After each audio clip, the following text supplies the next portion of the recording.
Olá! Mais uma vez estamos aqui na nossa classe Esther, na Escola Bíblica Dominical da Igreja Batista Bíblica em Valparaíso. E é um privilégio muito grande nós podemos aprender juntos da Palavra de Deus. Esse é um presente que nós temos aqui no nosso país e que nós devemos sempre louvar a Deus por ele, por essa liberdade de aprendermos da Palavra de Deus. Vamos orar. Senhor Deus, muito obrigado, Senhor, porque estamos aqui. Obrigado, Senhor, pelo teu cuidado, pela sua proteção, Senhor. Obrigado, Senhor, por essa liberdade, Senhor, de aprender da tua palavra, por nós termos acesso a ela, Senhor, e podemos aprender tantas riquezas, Senhor, que vêm auxiliar o nosso viver, Senhor Deus. Abençoa para que possamos compreender o propósito da nossa vida, Senhor, a tua glória, Senhor. Trabalhar para o teu reino, Senhor, e que isso esteja presente na mente de cada um de nós, Pai. É isso que te pedimos e agradecemos em nome de Jesus. Amém. Bom, nós temos feito a nossa série de estudos do livro de John MacArthur, Colunas do Caráter Cristão, e nós já passamos por muitas colunas, não é? E eu espero que cada uma dessas colunas possa estar sendo construída firmemente no seu caráter. Você, como um cristão, precisa estar realmente desenvolvendo todas essas qualidades, né? Todas essas características. Todos nós, como cristãos, precisamos estar demonstrando essas características no nosso dia a dia. Então, nós vimos essas características: a fé, a obediência, a humildade, o amor, a unidade, o crescimento, o perdão, a alegria, a gratidão. E nessa semana nós vamos ver mais uma característica que é a força. Na nossa sociedade hoje, nós privilegiamos essa característica, né? Haja visto tantas academias por aí. As pessoas querem ter força, querem estar fortes, querem estar saudáveis, além dos exercícios físicos, dos programas de dieta e nutrição, né? Tudo isso, mais suplementos, idas ao médico, tudo para o quê? Para que o seu corpo seja forte, para que você possa ser resistente. Hoje em dia, principalmente diante da pandemia, nós vemos a necessidade de termos realmente imunidade, de sermos fortes. E isso não é diferente na vida cristã. Na vida cristã, nós também temos que ter força espiritual. E a força espiritual é, essencialmente, uma postura de coragem. Coragem que inclui coragem de convicção, coragem para resistir a fazer concessões, coragem para confrontar o erro e a falsa doutrina e coragem para enfrentar intimidação, perseguição e ainda assim permanecer fiel ao que é certo. Não é fácil tudo isso, né? Não é fácil ter coragem para se posicionar, para defender realmente os princípios bíblicos, aquilo que é de Deus. E isso é necessário força, uma força espiritual. E o Antigo Testamento, então, ele traz várias vezes, né, essa ordem para que sejamos fortes, para que sejamos corajosos. Um cristão forte, ele vive sobre princípios, sobre propósitos, sobre objetivos fixos. Ele não procura o caminho mais fácil, mas ele realmente tem uma força necessária para que enfrente, né, as oposições e as circunstâncias que vierem. Uma igreja forte, ela é constituída de pessoas fortes, de cristãos fortes. Então, nós não podemos ter uma igreja forte que se coloca, que batalha pela defesa do evangelho, se nós não temos cristãos fortes que fazem isso. Porque a igreja, ela é constituída do quê? De cristãos, né? De pessoas que defendam essas coisas. Então, a igreja, ela não só precisa de pastores fortes que defendam a Bíblia, que defendam as verdades de Deus, mas ela precisa de cristãos, cada um deles, fortes também, defendendo a fé cristã, os princípios cristãos, aquilo que é verdadeiro. 1 Coríntios, capítulo 16, versículos 13 a 14, diz assim: Vigiai, permanecei firmes na fé, portai-vos corajosamente, sede fortes, fazei tudo com amor. Portai-vos corajosamente, sede fortes, né? Então, ordens expressas aqui em 1 Coríntios que dizem para nós: prestem atenção, fiquem firmes e sejam corajosos, sejam fortes. Isso vem, então, desde o Antigo Testamento, quando nós lemos lá em Deuteronômio, capítulo 31, versículos 6 a 8, em que Moisés está falando ao povo, né? E ele diz: sede fortes e corajosos, não temais, nem vos atemorizeis diante dessas nações, pois o Senhor, vosso Deus, é quem vai convosco. Ele não vos deixará, nem vos desamparará. Então Moisés chamou Josué e lhe disse na presença de todo Israel: sê forte e corajoso, pois entrarás com este povo na terra que o Senhor prometeu com juramento dar a seus pais. E tu os farás recebê-la como herança. O Senhor é quem vai à tua frente. Ele estará contigo, não te deixará nem te desamparará. Não temas nem te espantes. Que textos maravilhosos! Estão dizendo para nós: sede fortes, sede corajosos, mas, acima de tudo, nós só podemos ser tudo isso sabendo desse Deus que não nos desampara, que não nos deixa, que vai à nossa frente, que sempre está conosco. Então, Moisés aqui falou para o povo, falou para Josué, né? E nós temos uma outra passagem em 1 Reis, capítulo 2, versículos 2 e 3, em que Davi também fala ao seu filho Salomão. Ele diz o seguinte: logo seguirei o caminho de todos os mortais. Portanto, sê corajoso e age como homem. Guarda as normas do Senhor teu Deus, andando nos caminhos e obedecendo aos seus estatutos, aos seus mandamentos, aos seus preceitos e aos seus testemunhos, como estão escritos na lei de Moisés, para que prosperes em tudo quanto fizeres e por onde quer que andares. Olha o segredo que Davi deixa aqui na palavra de Deus, né? Para essa força do seu filho. Guarda as normas do Senhor teu Deus, andando nos caminhos e obedecendo aos seus estatutos. Andar na palavra de Deus, obedecer aos estatutos, aos princípios de Deus. É isso que vai te fortalecer. Ser forte, ser corajoso, guarda estas coisas, defenda estes princípios, né? É isso que Davi coloca. Então, resumindo, o que é ser forte, ser corajoso?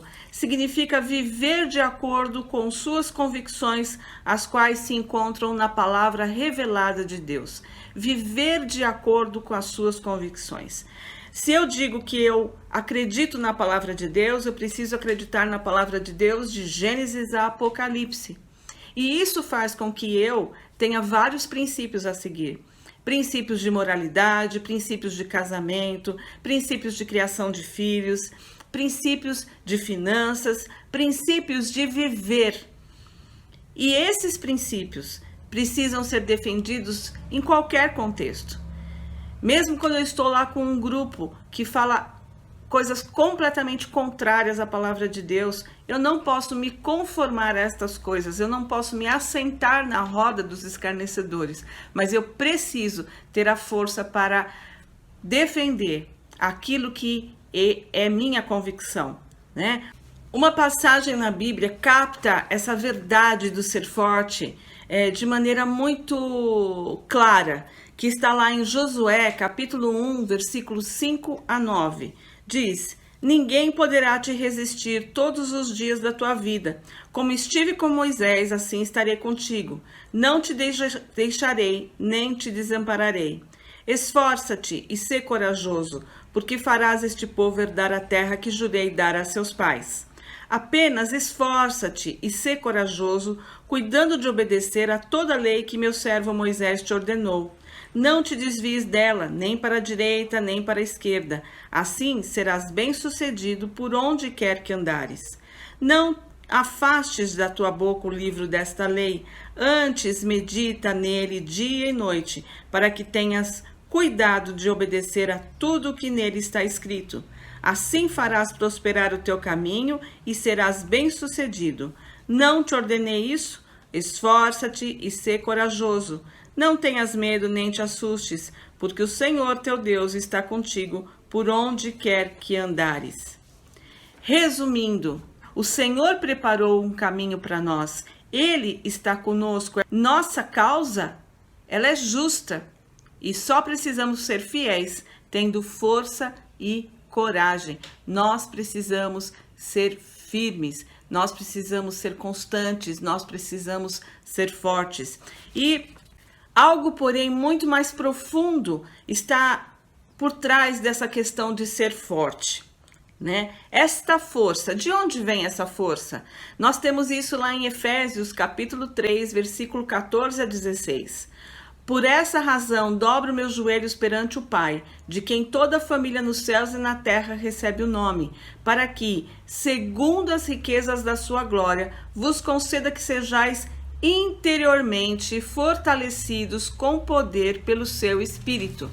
É o Espírito Santo de Deus quem nos fortalece, a obra do Senhor. Então é claro que existe um posicionamento nosso, né, de ser forte, mas sabendo que o fortalecimento vem do Espírito Santo de Deus, que está em nós e que nos dará forças para defendermos todas essas convicções.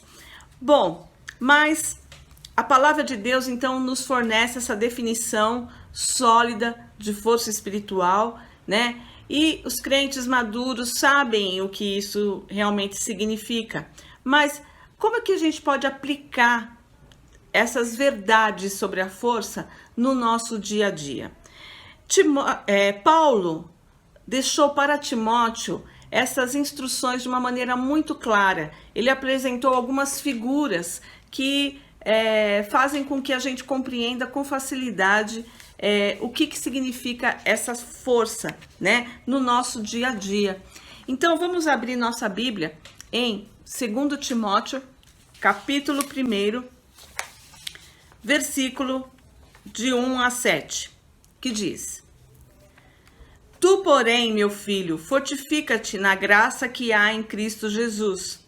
O que ouviste de mim diante de muitas testemunhas, transmite a homens fiéis e aptos para também ensinarem a outros. Sofre comigo como bom soldado de Cristo Jesus. Nenhum soldado em serviço se envolve com assuntos da vida civil, pois deseja agradar aquele que o alistou para a guerra. E, se um atleta competir nos jogos públicos, não será coroado se não cumprir o regulamento. O agricultor que trabalha deve ser o primeiro a se beneficiar dos frutos colhidos. Medita no que estou te dizendo, pois o Senhor te fará entender tudo. Aqui Paulo vai apresentar várias figuras, então, para que Timóteo entenda. Timóteo auxiliou Paulo no seu ministério e, como muitos líderes, né, pode ser que ele já estivesse enfraquecido. Quantas vezes ele teve que lutar, batalhar por essas convicções diante da igreja de Éfeso, de outras igrejas em que ele auxiliou. Então, aí na segunda carta de Timóteo, Paulo vai colocar para Timóteo, né, como ele poderia ser forte, como ele poderia ser corajoso. E isso ele vai exemplificar. E a primeira figura que Paulo utiliza para isso é do cristão como professor. Paulo vai iniciar falando: o que ouviste de mim diante de muitas testemunhas, transmite a homens fiéis e aptos para também ensinarem a outros. Essa é uma coisa que realmente nos fortalece, ensinar, né? Quando nós temos que ensinar algo para alguma outra pessoa, nós passamos por várias fases aí importantes que acabam nos fortalecendo. Na verdade, quem mais aprende quando ensina é o professor. porque ele precisa se apropriar daquela verdade para poder ensinar. E eu não estou falando aqui de ser um professor de escola dominical, de ter um grupo de pessoas, mas nós, como cristãos, precisamos transmitir, ensinar a outros. Ensinar a outro cristão, meu amigo, né? Numa conversa, nós podemos ensinar uns aos outros, ensinar meus filhos, ensinar pessoas que estão à nossa volta. E isso vai trazer vários benefícios para nós. O primeiro benefício é que ensinar a outros melhora nosso entendimento da Escritura e também fortalece e expande a base das nossas convicções. Nós acabamos entendendo mais as Escrituras quando nós temos que explicá-la para alguém, né? Uma leitura silenciosa ali da Bíblia traz algum entendimento para nós. Mas quando nós temos que dizer para outra pessoa o que nós entendemos, isso expande a nossa base de convicções. E isso faz com que a gente tenha maior domínio, né, dessas convicções. Então, nós precisamos ter clareza de que se nós desejamos ensinar a palavra de Deus para as outras pessoas, nós temos que estudar a palavra de Deus. Então, se eu vou transmitir uma verdade, eu preciso estudar a palavra de Deus. Então, o ensino da palavra de Deus, ele traz para a gente esse incentivo, né, de nós nos aprofundarmos na Escritura, com dedicação, com disciplina, para que nós possamos realmente ter o entendimento. E isso envolve também uma outra coisa, que é desenvolver a nossa autodisciplina. Porque para a gente poder ensinar alguém, principalmente quando não é um ensino regular, você não tem lá uma sala, mas as oportunidades vão surgir, você precisa estar constantemente estudando, né? Se preparando para uma pergunta, se preparando para uma conversa em que você tenha que, de repente, falar biblicamente de algo. Então, não é, olha, espera aí que eu vou mandar aqui uma mensagem para o André no WhatsApp e vou perguntar para ele, daqui a pouquinho te explico, né? E isso pode pedir esse socorro, eu já vi o André fazer várias vezes isso, mas não vai dar para você viver assim. Então, você precisa ter essa autodisciplina de estudar os fundamentos, os princípios daquilo que você acredita, para que você realmente possa defender isso para as outras pessoas, né? Ensiná-las. A outra coisa que nós nos beneficiamos quando nos tornamos professores, né, é que a nossa preparação esclarece a verdade no nosso coração e mente. Conforme nós vamos ali nos preparando para ensinar alguém, a nossa mente e o nosso coração vão sendo esclarecidos. Essa verdade vai penetrando em nós. Então, nós vamos nos firmando ainda mais. A terceiro benefício, né, que nós temos quando nós estamos ensinando é que preparar-se para ensinar é benéfico, porque nos força a chegar a conclusões sobre o que é importante. Quando nós temos que explicar alguma coisa para alguém, isso faz com que a gente se esforce, né, para ver o que é essencial naquela verdade, o que é fundamental naquilo que realmente acreditamos. Então, isso nos ajuda a chegar a essas conclusões. E, finalmente, ser professor é benéfico porque isso nos coloca numa posição de prestação de contas. Quando nós ensinamos outras pessoas, mesmo que seja uma pessoa só, nós estamos declarando publicamente aquilo que nós cremos. E nós vamos ser cobrados dessas coisas que nós estamos ensinando, né? Claro que os professores de escola dominical, os pastores, né? Nós ensinamos a palavra de Deus e isso não quer dizer que nós vivamos exatamente todos os princípios, então nós somos santos e não há erro em nós. Não é assim. Continuamos sendo seres humanos. Mas o Espírito Santo de Deus, ele age no nosso coração e nos cobra daquilo que nós estamos ensinando. Quantas vezes, né, Deus me preparou para enfrentar uma situação que viria durante a semana através da aula. Eu já falei que é muito difícil. Tem algumas aulas que eu nem gosto muito de dar, né? Porque eu sei que vem chumbo. Então, quando você, por exemplo, você dá uma aula sobre perdão, sobre gratidão, como que vai ser sua semana, né? Claro que você vai retomar esses ensinos. E assim é nosso viver diário. Como é que eu posso estar ensinando sobre o amor para as pessoas do meu trabalho, falando do amor de Deus, e de repente, numa situação lá do trabalho, eu não ajo com amor? Então, o ensino, ele também faz com que a gente fique nessa posição de prestação de contas. Mas Paulo não apresentou somente o cristão como professor. Ele também apresentou o cristão como um soldado. Em 2 Timóteo 2, 3 e 4, ele diz: sofre comigo como bom soldado de Cristo Jesus. Nenhum soldado em serviço se envolve com assuntos da vida civil, pois deseja agradar aquele que o alistou para a guerra. Sofre comigo como um bom soldado. Um soldado, alguém que se torna soldado, né? Ele não está visando, ele não pode visar somente o desfile, a roupa de gala, né? Mas ele vislumbra a possibilidade do sofrimento na batalha. Soldados são feitos para batalhas. Então, as dificuldades, né? Eu já assisti vários filmes de guerra em que eles pisam na lama e na chuva e dormem lá numa vala. Enfim, passam por situações muito terríveis, por dificuldades muito grandes. E nós, como soldados, como cristãos, devemos ter essa clareza.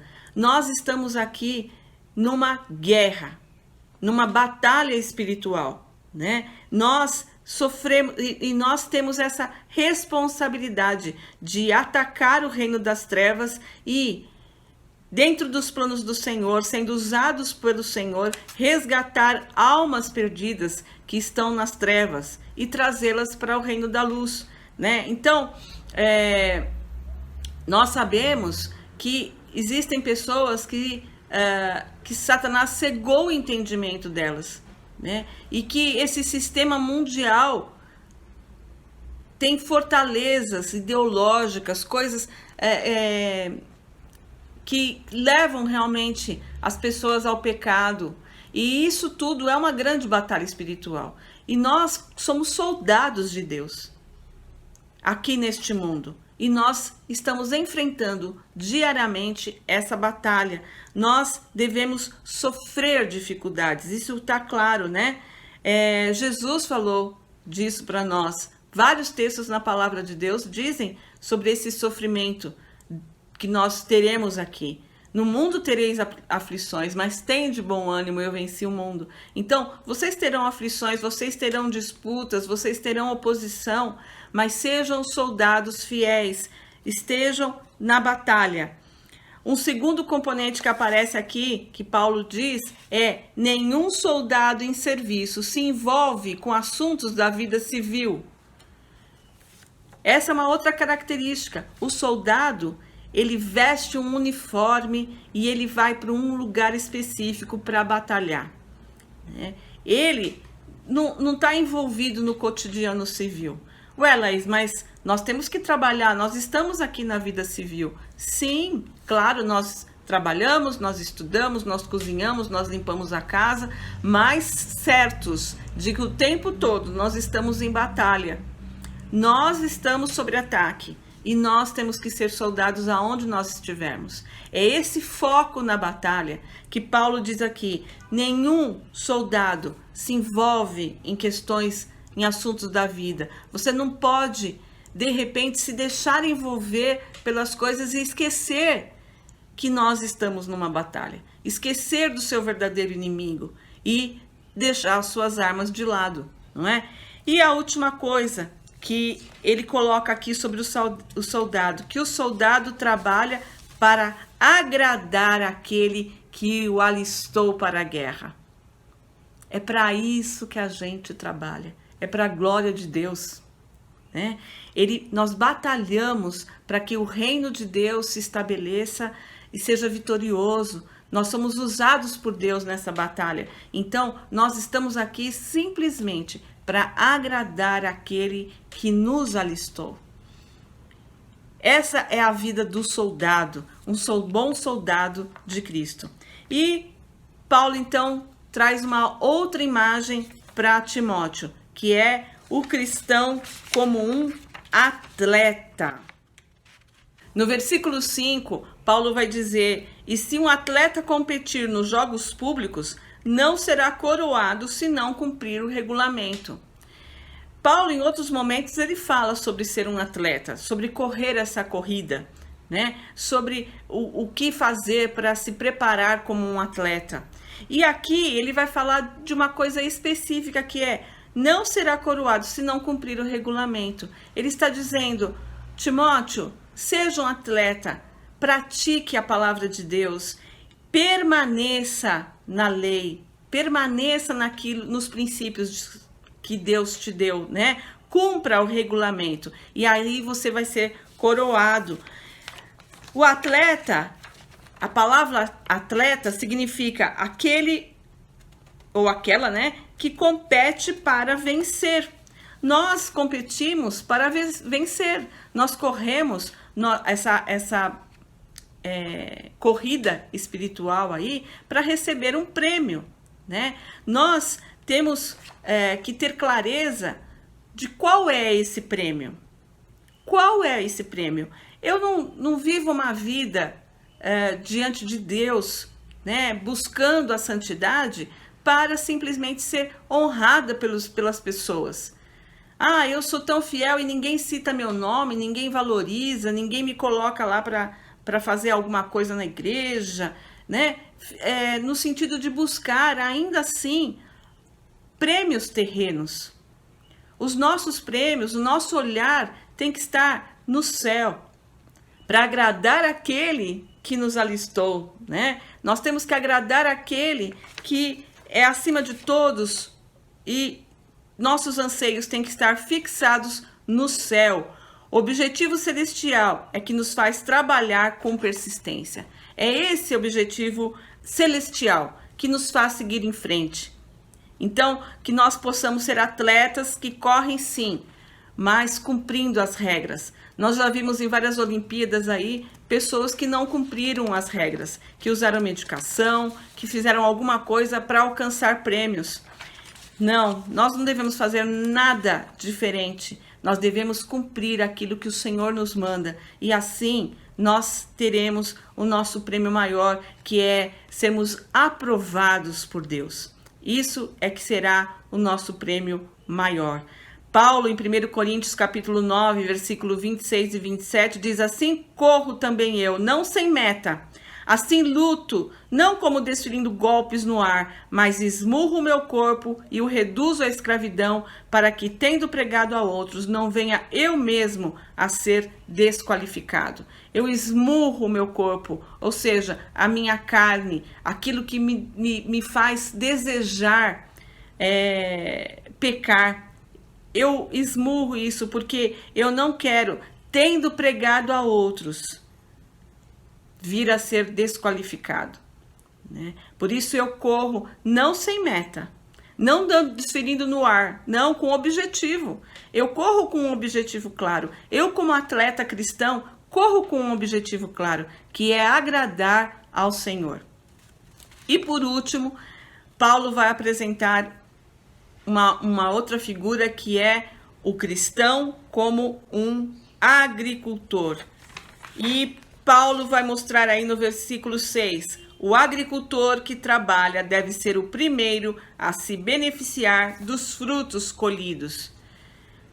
Nós somos agricultores, nós semeamos a semente. E essa semente, assim como lá na parábola que Jesus falou, né, em Mateus capítulo 13, versículo 3 a 23, essa semente ela cai em solos diferenciados, né? Ela cai em solos duros, em solos arenosos, mas ela também cai em solos férteis. E é difícil ser um agricultor. Não é fácil você plantar e ver aquilo como uma planta, né? Alguns dias atrás, nós incentivamos os nossos alunos a plantar feijõezinhos em casa. E depois de um tempo, nós pedimos para que eles mandassem fotos de como estavam os feijões. E várias foram os relatos de, o nosso feijão não deu certo, né? O nosso feijão não deu. Mas aí, de repente, um aluno mostra que a família tinha plantado, depois que já tinha pego a mudinha e tal, plantou num vaso e aquilo estava muito grande, perto de uma janela, né? Tinha realmente virado uma planta bonita. E é isso o que aqui no versículo 6 diz: o agricultor que trabalha deve ser o primeiro a se beneficiar dos frutos colhidos. A alegria, gente, de ver a semente frutificar no coração de alguém é maravilhoso. Como é gostoso você ver o fruto do seu semear, né? Você ver almas se rendendo ao Senhor Jesus, realmente se tornando servos fiéis, fazendo parte do corpo, trabalhando, e você pensar, puxa, aquela sementinha, aquela conversa, aquele momento que Deus nos proporcionou ali, de olhar para a sua palavra, transformou a vida dessa pessoa. Isso é fantástico, esse presente, né, de nós vermos uma alma assim. Então, são sementes, né? São sementes que nós vamos semeando. Nós semeamos sementes no coração dos nossos filhos. Quanto, né? Diariamente, semeando a palavra de Deus, semeando os princípios de Deus. E nós queremos ter a alegria, realmente, de ver esses frutos sendo colhidos. Então, o agricultor, ele tem essa alegria contagiante da colheita. E vocês sabem que nessas figuras, né, o que a gente vê? Que o professor, ele é animado pelos alunos dele, né? O soldado, ele é estimulado na batalha, pelas hierarquias dele, ele vai sendo estimulado. O atleta, ele é motivado ali pelo desafio da competição.